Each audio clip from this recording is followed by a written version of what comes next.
So this is where I just came from. That's where I was, where it was crazy windy. Now you can hear the wind a little bit coming this way, but now that I'm down at the bottom, the wind is not as bad as it was, even though it's picking up a bit right now. But now you can hear the red-winged blackbirds. Hopefully a little bit better.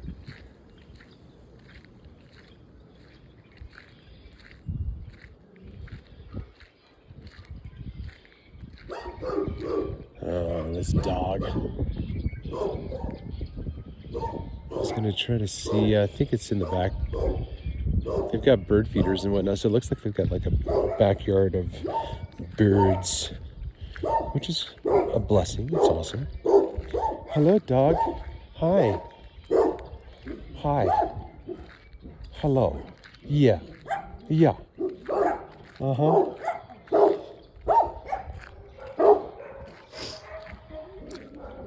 All the dogs of the neighborhood now. I know that guy.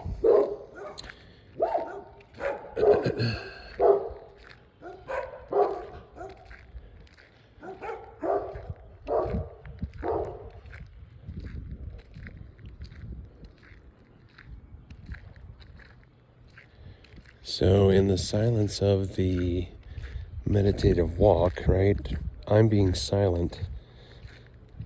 What are you doing?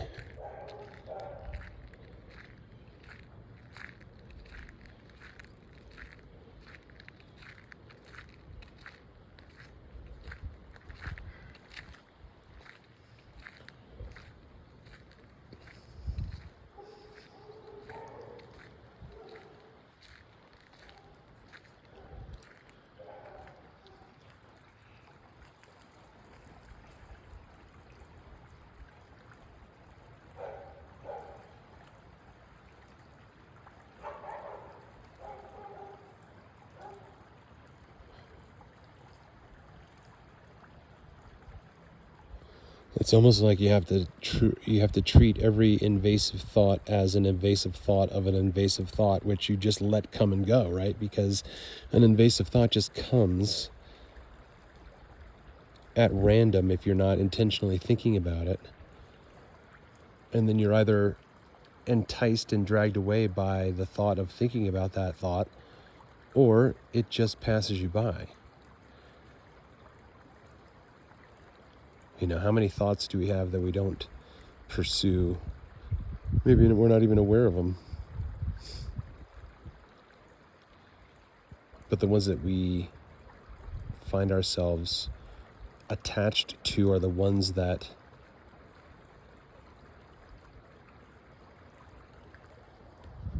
I don't know, maybe I find that they pop themselves up more often than others, I mean.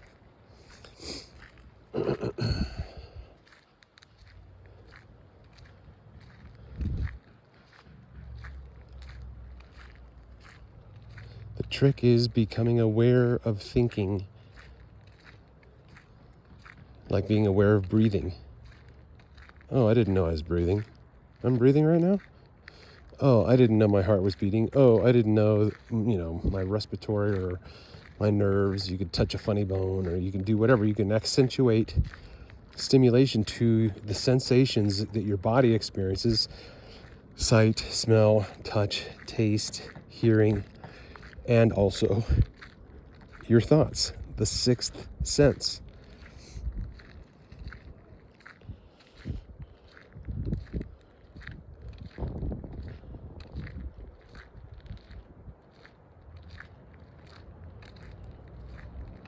What I was going to say about the invasive thought earlier is that I do think that it is entirely the person who is doing the thinking.